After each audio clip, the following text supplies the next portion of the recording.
Diamo voce alla nostra gente.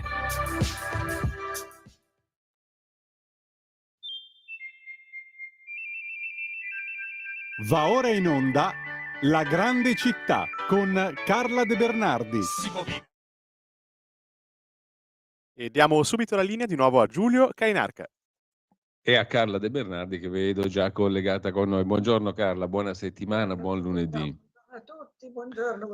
Allora, oggi parliamo di due cose belle. Intanto il tuo libro, Storia di Milano, guida per curiosi e ficcanaso, edito da Iaca Book, che è un libro veramente bello. Se avete una lettura, è buono per l'estate, è buono per fare il regalo di Natale, per i compleanni, perché è una lettura veramente godibile, straordinaria e piena di spunti, no? Che poi ti mandano in 10.000 direzioni diverse e ti consentono anche di approfondire. Ma l'altra roba bella è che questo bellissimo libro verrà presentato in un bellissimo luogo della città di Milano.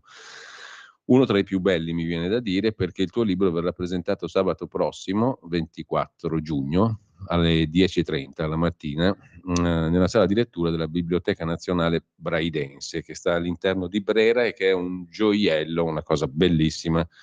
Molti la conosceranno, molti magari no, nell'ambito di un ciclo di incontri denominato Finestre sull'editoria. Verrà presentato il tuo volume, credo che tutti potranno partecipare compilando sul sito della Biblioteca Nazionale Braidense un modulo online per partecipare alla presentazione. Il link alla mia presentazione. Voglio dire che ci sarà con me Andrea Cherchi, il grandissimo fotografo. Proietteremo le sue foto e parleremo soprattutto dell'amore per Milano che ha lui e che ho io.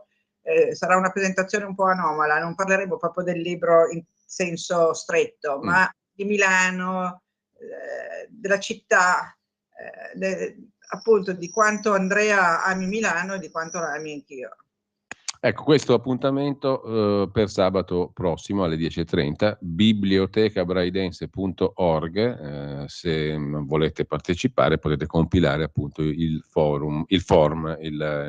modulo, diciamo, Esatto. molto sintetico. Ti rispondono subito, guarda, l'altro giorno l'ho compilato per mia sorella che è pigra, e neanche il tempo di mandarlo che mi era già arrivata la conferma. Ottimo, è meglio compilarlo perché lì lo spazio a disposizione non è infinito, no? E il luogo è di una bellezza unica e ci fornisce anche qualche spunto per la conversazione di stamattina, no Carla? Esatto, pensavo proprio di parlare del Palazzo di Brera e della storia di Brera, perché insomma noi milanesi diamo sempre per scontato che tutti sanno tutto su Milano, no? Però c'è anche chi milanese non è e c'è anche chi è milanese ma magari non ha frequentato determinati monumenti o determinati palazzi. Quindi secondo me il Palazzo di Brera ha una storia bellissima che adesso riassumeremo. A parte la sua storia è bello proprio il palazzo, no? Il palazzo, allora partiamo da cosa vuol dire Brera. Brera vuol dire Braida, viene da Braida, che vuol dire prato incolto, perché nel Medioevo lì c'era un prato e si chiamava Borgo nella Brera del Guercio, si chiamava allora. Poi è diventata Brera, adesso addirittura si chiama Brera District, no? Perché Milano è tutta un Milano, yes Milano o Milano Brera District. No, si sono inventati, permettimi la battuta, ma si sono inventati perfino quella fesseria di Nolo, che sta per North of Loreto, no? Sì, esatto. Ma questi sono degli scimmiottamenti di New York, no? Perché a New York ci sono questi quartieri fatti dalle iniziali e quindi anche adesso poi ne hanno inventato un altro che però non mi ricordo, che è anche peggio di Nolo. Ah sì, South of Prada, Supra, una roba così. Fantastico, meraviglioso. Quando si dice essere provinciali. Esatto. E poi io lo dico sempre, lo ripeto, che il claim, insomma, il motto di Milano sia Yes Milano, io lo trovo assurdo, perché non abbiamo nessun bisogno di... Sì, certo. Sì, no, beh, quando arrivi a Linate è place to be, capito? Sì, Milano è place to be, esatto. Adesso ci sarà... Forse era meglio Maria Teresa, Carla. Era meglio Maria Teresa. Era meglio Maria Teresa. Adesso poi ci sarà una levata di scudi. Io non commento mai le mie idee politiche, come sai, perché gli ascoltatori sono di tutte le idee politiche più disparate e quindi non voglio assolutamente imporre la mia, però voglio sottolineare che nascerà un casino tremendo, perché c'è chi dice che vogliono intitolare Linate a Berlusconi. Berlusconi, sì. È come La Guardia, Fiorello La Guardia a New York, ecco. Verrà fuori un putiferio secondo me, ma comunque detto questo torniamo alla nostra Brera. Il palazzo di Brera nel 300 apparteneva alla come si chiama? All'ordine degli umiliati. Gli umiliati erano un ordine quasi eretico al confine con l'eresia, tant'è che poi verranno chiusi e oddio, mi è sparito tutto, non ti vedo più. Oh santo cielo.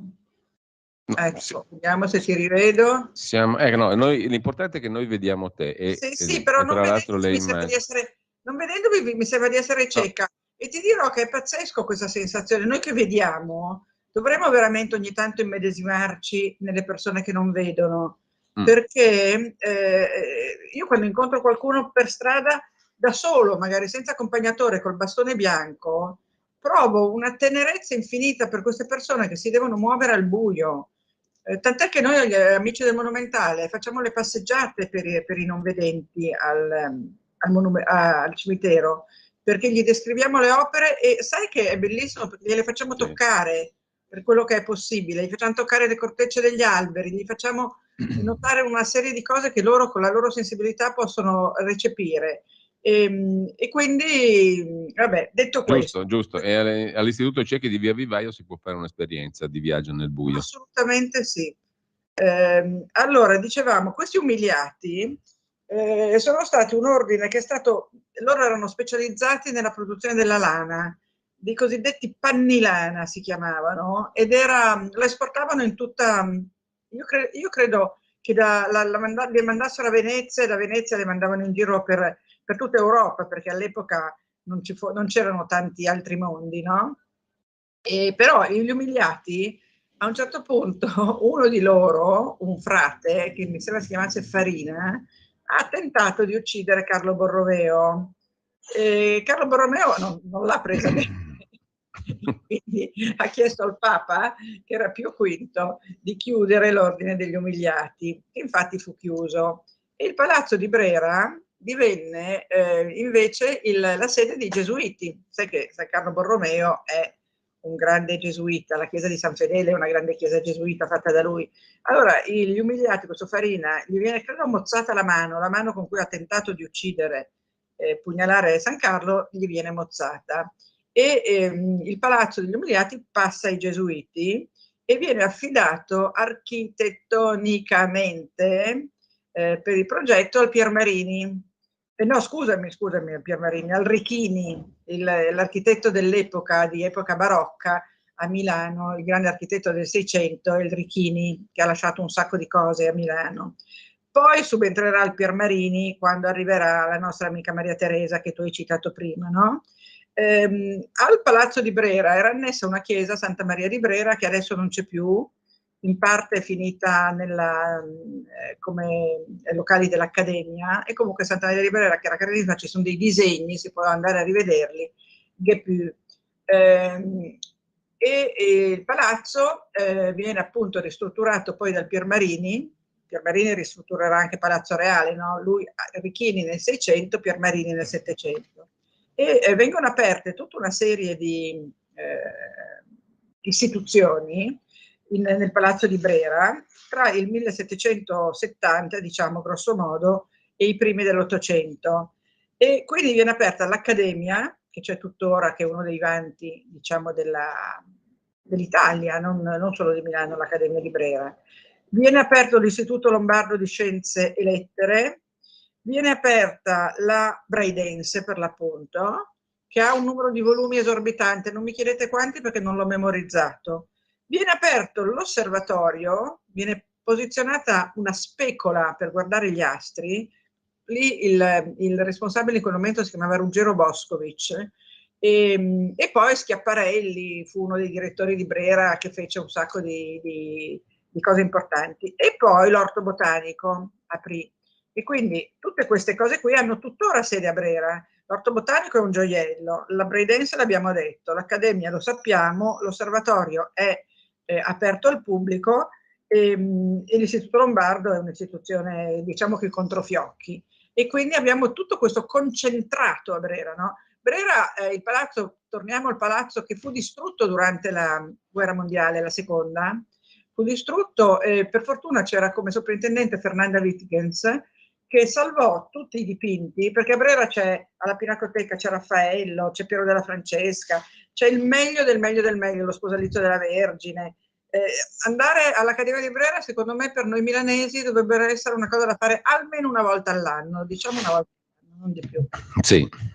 Tra l'altro negli ultimi tempi con la soprintendenza di James Bradburn è stata tutta ridisegnata negli interni, con anche delle didascalie altezza bambino e delle didascalie fatte anche da scrittori, quindi purtroppo Bradburn adesso, come sai, forse lo sai, non può più essere rinominato dopo 2 mandati. Comunque il Brera, la Wittgens fu una grandissima soprintendente, salvò tutti i dipinti mandandoli al Cavò della Cariplo in parte nelle case dei milanesi in Brianza, chiese aiuto ai milanesi. Tra l'altro a Brera i grandi milanesi come Iesi e Jucker hanno lasciato delle stupende collezioni, e con Fernanda salva le collezioni, poi lei salva molti ebrei, per cui è nel Giardino dei Giusti, ma questo oggi non attiene, e c'è il bar Fernanda, proprio voluto da Bradburn, che è una delizia a Brera, per andare a mangiarsi un panino. Non è proprio come mangiare un panino all'autogrill, inteso come prezzi, però anche la qualità, diciamo, è notevole. E poi è bellissimo l'ambiente. Dopo la Wittgens, dopo la guerra, il palazzo venne affidato a Portaluppi, altro genio, un giorno se vuoi parliamo proprio. Sì, varrebbe la pena. Ha fatto delle cose a Milano, tra l'altro quelle più note le conoscono tutti, ma poi io ne ho scoperte.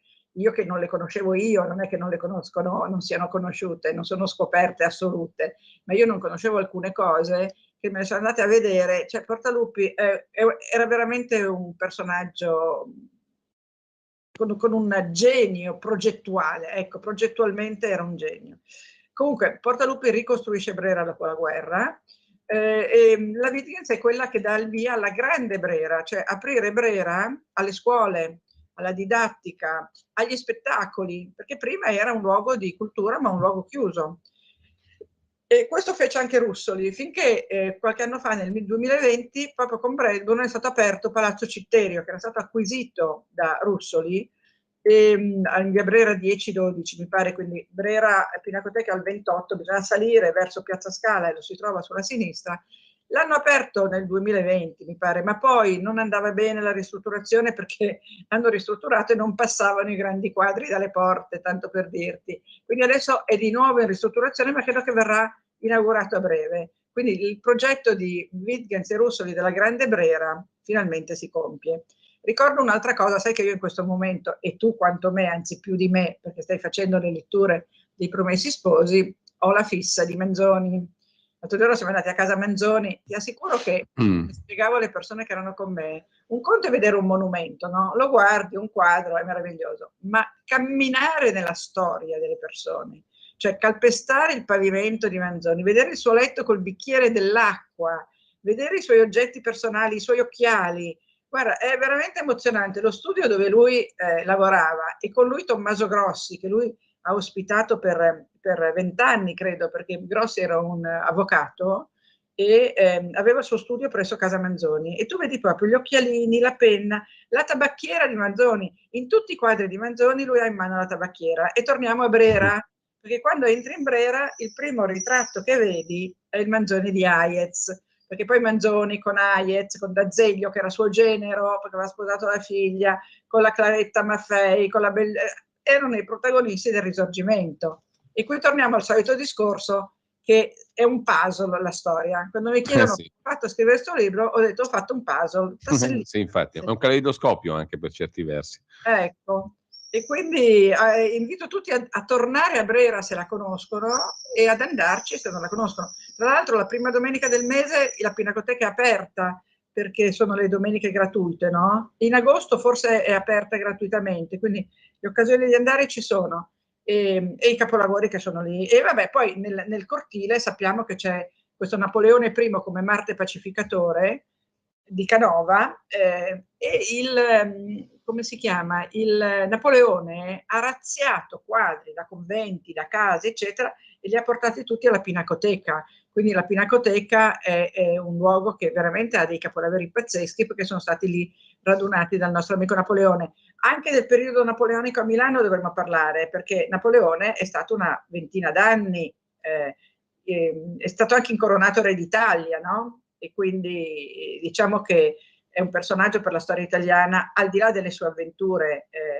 quelle più note, ma il Napoleone italiano, soprattutto perché poveretto perse a Waterloo, perché è un nome belga e non inglese, non per colpa sua. Quindi anche quando parleremo di Napoleone racconteremo anche perché lui perse a Waterloo. Bene, allora Carla, intanto grazie perché abbiamo fatto un'altra bella cavalcata in pochissimi minuti. Torno a ha messo dentro tante cose, moltissime, ma è il bello di questa rubrica. Minestrone è buono.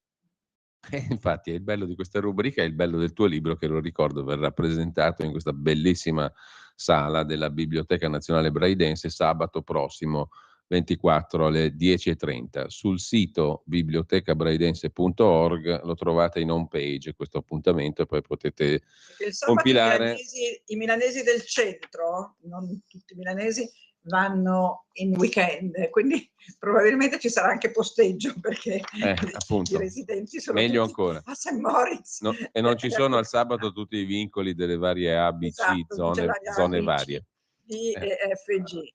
Bene, allora intanto Carla, grazie come sempre, A te. e buona settimana. Anche a te, anche a tutti quelli che ci hanno ascoltato. Ciao. Ciao. Avete ascoltato La Grande Città con Carla De Bernardi.